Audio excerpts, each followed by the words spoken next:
Om Namo Bhagavate Vasudevaya. Narayana Namaskritya Naram Chaiva Narottamam Devim Saraswatim Vyasam Tato Jayamudire Nashtaprayeshu Bhadreshu Nityam Bhagavata Sevaya Bhagavati Uttam Shloke Bhaktir Bhavati Naistiki. So continuing with the discussion on Krishna book, chapter 87, prayers by the personified Vedas. So Prabhupada continues with this commentary. When Parikshit Maharaj was asked by his atheistic father to describe something very good which he had learned, he replied to his father, for a materialistic person who is always full of anxieties due to being engaged in temporary and relative truths, the best course is to give up the blind well of family life and go to the forest to take shelter of the Supreme Lord. Those who are actually pure devotees are celebrated as Mahatmas, great sages, personalities perfect in knowledge. They always think of the Supreme Lord and His lotus feet, and thus they automatically become liberated. Devotees who are always situated in that position become electrified by the inconceivable potencies of the Lord, and thus they themselves become the source of liberation for their followers and devotees. So devotees who are always situated in that position. In that position means they always think of the Supreme Lord and His lotus feet, and they automatically become liberated. And those who are situated that way, they become electrified by the inconceivable potencies. It's not some electric current runs through them, it's the mercy of the Lord runs through those devotees. And thus they themselves becomes a source of liberation for their followers and devotees. So source of liberation. They don't liberate anybody. The source of liberation means they give the instructions, and the following the instruction the devotees or followers can make further progress. A Krishna conscious person is fully electrified spiritually, and therefore anyone who touches or takes shelter of such a pure devotee becomes similarly electrified with spiritual potencies. Such devotees are never puffed up with material opulences. Never puffed up. Puffed up. Prabhupada has used this word many, many times. Puffed up. So what is puffed up? Puffed up means just like we have puffed up rice, what is called muri. Muri is made, it's just puffed up rice. So that puffed up rice, it tastes good. It has its own way of making things. We have making things through that. But the puffed up rice, if you look at, it's very light. It has no mass. And inside, it's completely hollow. It just looks like rice. It must be coming from rice, but inside is completely hollow, and it hardly has any weight. So this is what puffed up means. Those who are puffed up, those who are proud of their achievements or possessions or opulences, actually they have no substance. It's just from outward, they look very opulent. But inside, there's nothing. Nothing means nothing spiritually. And any little, just like puffed up rice, little wind comes and the rice, it just gets blown away everywhere. It cannot handle. Similarly, any little problem comes in the life of those puffed up people, they just cannot handle it. Cannot handle at all. And this is what Prabhupada said, that devotees are never puffed up with material opulences, because they know whatever they have, it's by the mercy of the Lord. What is there to be proud about? What is there to be so boasting about? There's nothing. Those who have real knowledge, they know everything is by the mercy of the Lord and Guru. That's it. And whenever they want, they can take it away.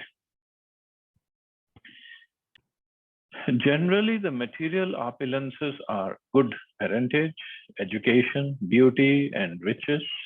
But although a devotee of the Lord may possess all four of these material opulences, he is never carried away by the pride of possessing such distinctions. Great devotees of the Lord travel all over the world from one place of pilgrimage to another. And on their way, they meet many conditioned souls and deliver them by their association and distribution of transcendental knowledge. This is what they do actually. Deliver them, but by how? By their association and transcendental knowledge. Association. Again, why association? Because in the conditioned souls, when they associate with such devotees, they see how purely they are living. What is the lifestyle? It's so simple, so pure, so full of devotion, full of surrender to Krishna. And that really, and how they deal with people in general. And this really motivates or inspires conditioned souls. And on top of it, they give knowledge. So that inspires people to take up the process. They generally reside in places like Vrindavan, Mathura, Dwarka, Jagannath Puri, and Navadvip because only devotees assemble in such places. In this way, they give saintly association to one another and thus advance.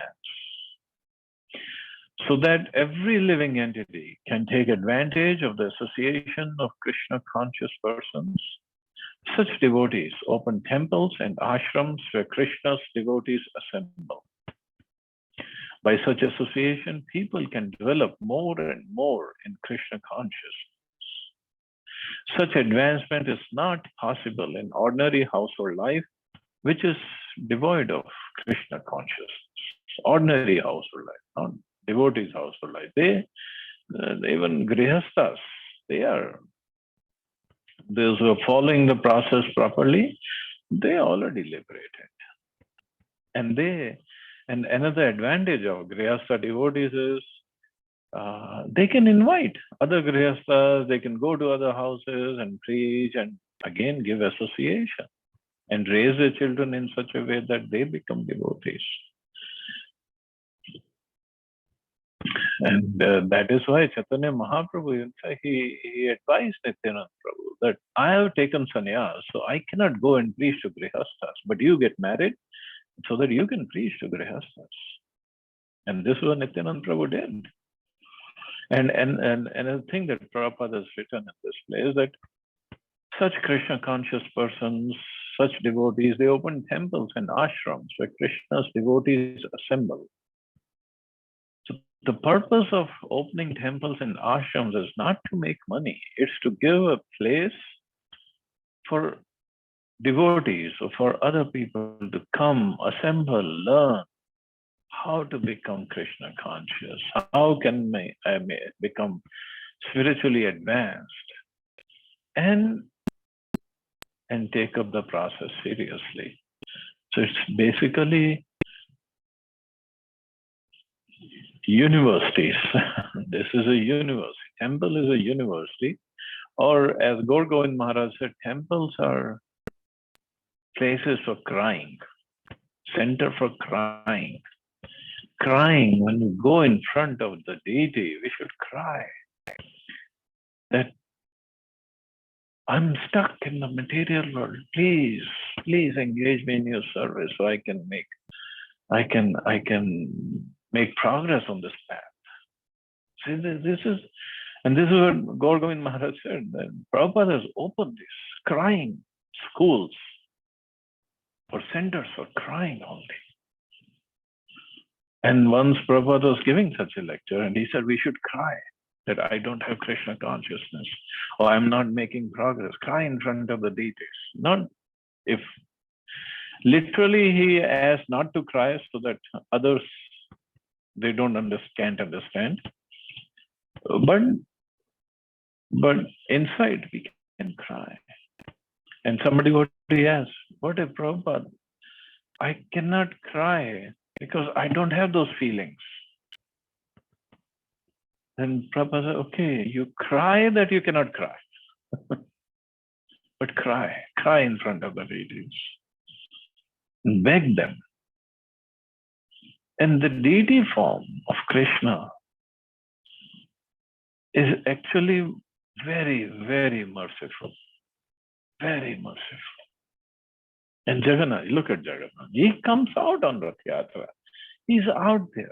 Earlier days, I know, till 2013, we could go on the chariot, we could hug Jagannath, we could massage him, we could serve him. After that, government stopped it. But he's so merciful.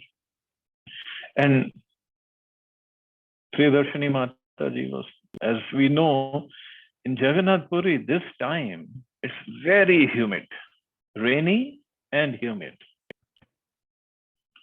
It's very, very humid weather over there. And can we imagine Jagannathji sitting on the chariot? So one night, he doesn't go inside the Gundicha temple. He just sits on the chariot whole night. And we could go on the chariot anytime and hug him. And the paint that they use on Lord Jagannath it's not the chemical enamel paint. It's a natural paint. And we go, we are sweaty, we are wet, and not just we go, lakhs and lakhs of people go. And we are hugging Jagannath. All his paint comes off. Jagannath, Baldev, Subhadra, their paint just comes off. But the Lord doesn't mind. He allows. Okay, come, hug me. And we used to hug, we used to massage him. And his hands at his shoulders like this big. And you massage him and massage his torso, massage his feet, and pray to him. We would go behind Lord Jagannath and just sit there and pray, chant. So merciful.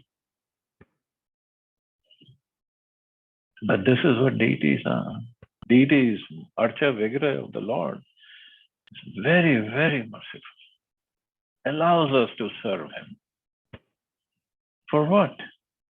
Not for money or anything like that. Just to make progress spiritually. The personified Vedas, dear Lord, there are two classes of transcendentalists, the impersonalists and the personalists. The opinion of the impersonalists is that this material manifestation is false and that only the absolute truth is factual. The view of the personalist, however, is that material world, although very temporary, is nevertheless not false, but factual. But it's temporary, yes. Such transcendentalists have different arguments to establish the validity of their philosophies. Factually, the material world is simultaneously both truth and untruth. It is truth because everything is an expansion of the supreme absolute truth. And it is untruth because the existence of the material world is temporary. It's created and it is annihilated. Because of its different conditions of existence, the cosmic manifestation has no fixed position. Those who advocate acceptance of this material world as false are generally known by the maxim Brahm Satyam Jagam Mithya. They put forward the argument that everything in the material world is prepared from matter. For example, there are many things made of clay, such as earthen pots, dishes, and bowls. After their annihilation, these things may be transformed into many other material objects, but in all cases, their existence as clay continues. An earthen water jug, after being broken, may be transformed to a bowl or dish. As a dish, bowl, or water jug, the earth itself continues to exist. Hmm. Therefore, the forms of a water jug, bowl, or dish are false, but their existence as earth is real. This is impulseless vision. They give arguments. They say Brahma Satyam Jagan Mithya. So in this Jagat, whatever forms we see, basically they are mithya in the sense they're very, very temporary. This form that we see of our body, it's basically made of earth, water, fire, air, ether. And once we die, earth, water, fire, air, ether merge it back into its elements. Elements remain, but we are gone. So whatever we see, it's not true. And also, like as I had given this example earlier, one Mayavadi came to Prabhupada that, oh, the same thing, Brahm, Satya, Jagan, Mithya, what is the use, and this and that. So he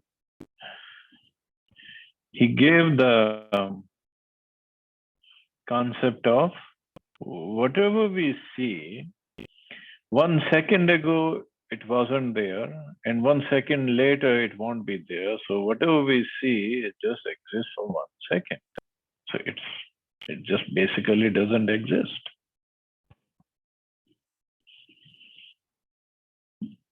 Yeah. Just like time. Whatever time we have, just 1 second ago, this time wasn't there. And 1 second later, the time will not be there. It just exists for 1 second. But this is, I mean, from their point of view, it's a very good argument. But Prabhupada said, so you have stool in your intestine. It is there, right? It's not that 1 second ago the stool wasn't there and 1 second later stool won't be there. It is there. So does it exist or not? He understood, yes, it exists. Yeah, it won't be there for two, but it does exist. But they say, oh, everything is illusion, everything is Maya. Therefore, Jag, after being, okay, this is the impulseless version. This cosmic manifestation is certainly produced from the absolute truth. But because its existence is temporary, it's false. The impulseless understanding is that the absolute truth, which is present, is the only truth. In the opinion of other transcendentalists, however, this material world being produced of the absolute truth is also truth. The impulseless argue that this is fallacious because it is sometimes found that matter is produced from spirit soul and sometimes that spirit soul is produced from matter. Such philosophers push forward the argument that although cow dung is dead matter, sometimes it is found that scorpions come out of cow dung. Similarly, dead matter like nails and hair comes out of the living body. Therefore, things produced of a certain thing are not always of the same quality as that thing.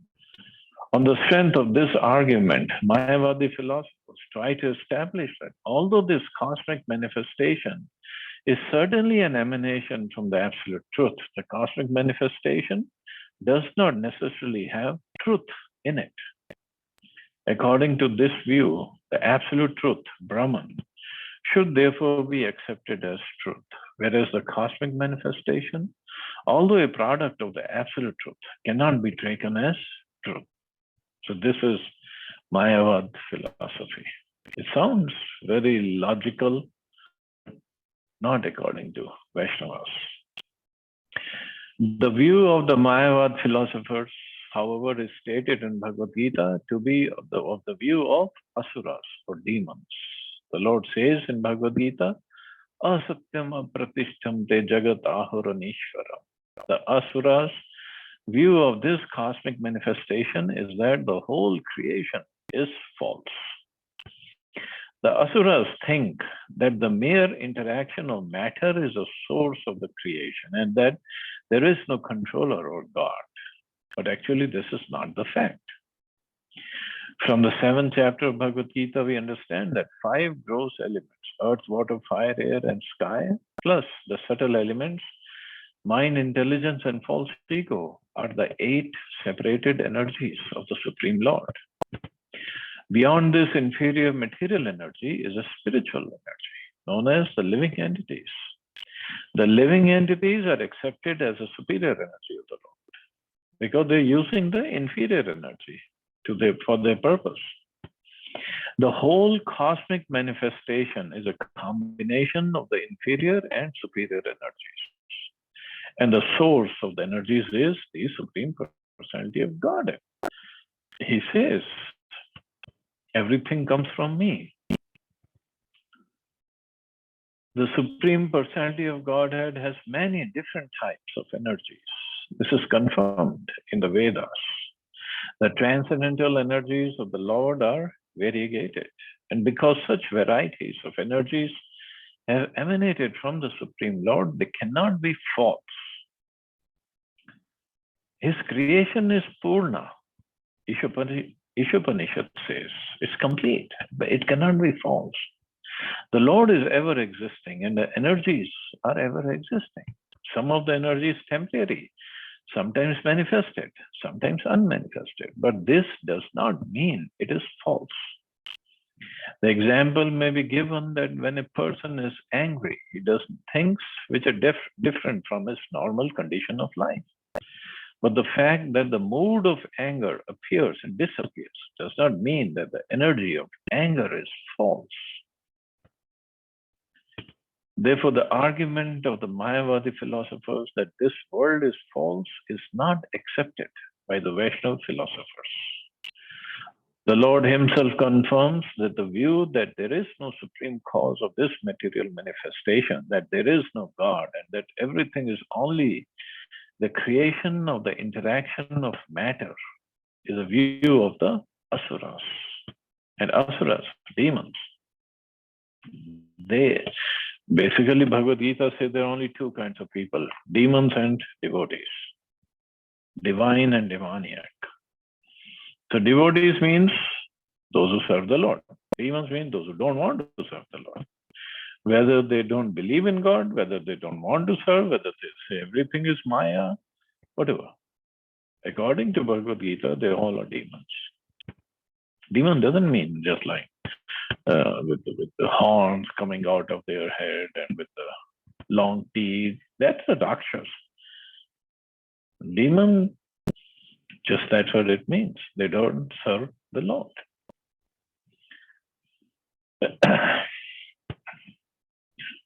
The Mayavadi philosophers sometimes put forward the argument of the snake and the rope.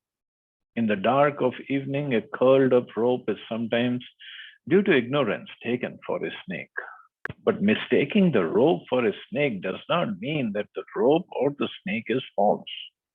And therefore, this example used by Mayavadi illustrates the falsity of the material world is not valid.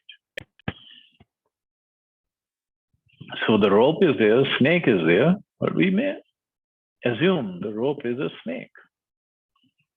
When a thing is taken as fact, but actually has no existence at all, it's called false. But if something is mistaken for something else that exists, that does not mean it is false. Vaishnava philosophers use a very appropriate example, comparing the material world to an earthen pot. When we see an earthen pot, it does not at once disappear and turn into something else. It may be temporary, but the earthen pot is taken into use for bringing water, and we continue to see it as an earthen pot. Therefore, although the earthen pot is temporary and different from the original earth, we cannot say it is false. We would therefore conclude that the earthen pot and the entire earth are both truths, because one is the product of the another. We understand from the Bhagavad Gita that after the dissolution of this cosmic manifestation, the material energy enters into the Supreme Personality of Godhead.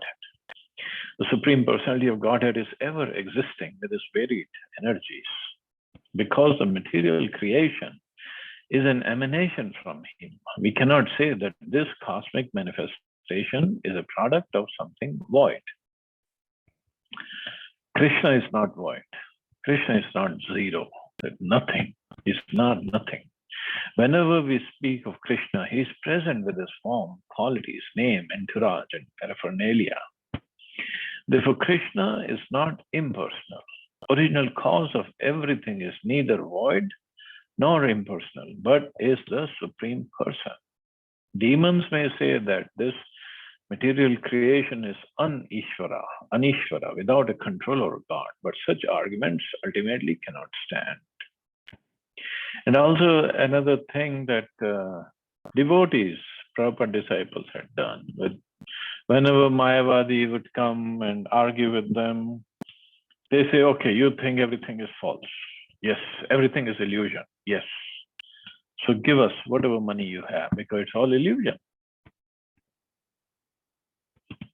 We think it is there, it's temporary, and it should be used in service of Krishna. But you think it's all illusion. So why you want to carry more illusion with us, with yourself? But no, they don't want to give you the money. They don't want to give the money. but they'll say, oh no, everything is illusion. So why not give up the money? Give the money. So these arguments don't actually stand. But we have to be intelligent enough, sharp enough by reading Prabhupada's books that we can counter argue.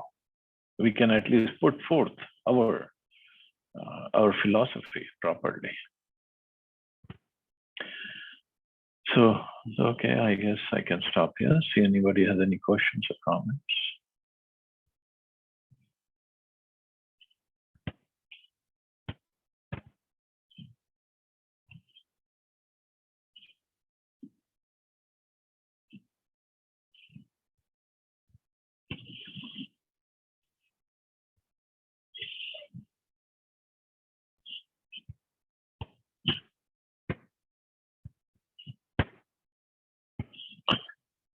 Okay, so you all have a safe and wonderful day and wonderful Guru Purnima also. Hare Krishna. Jai Shri Krishna. Hare Krishna.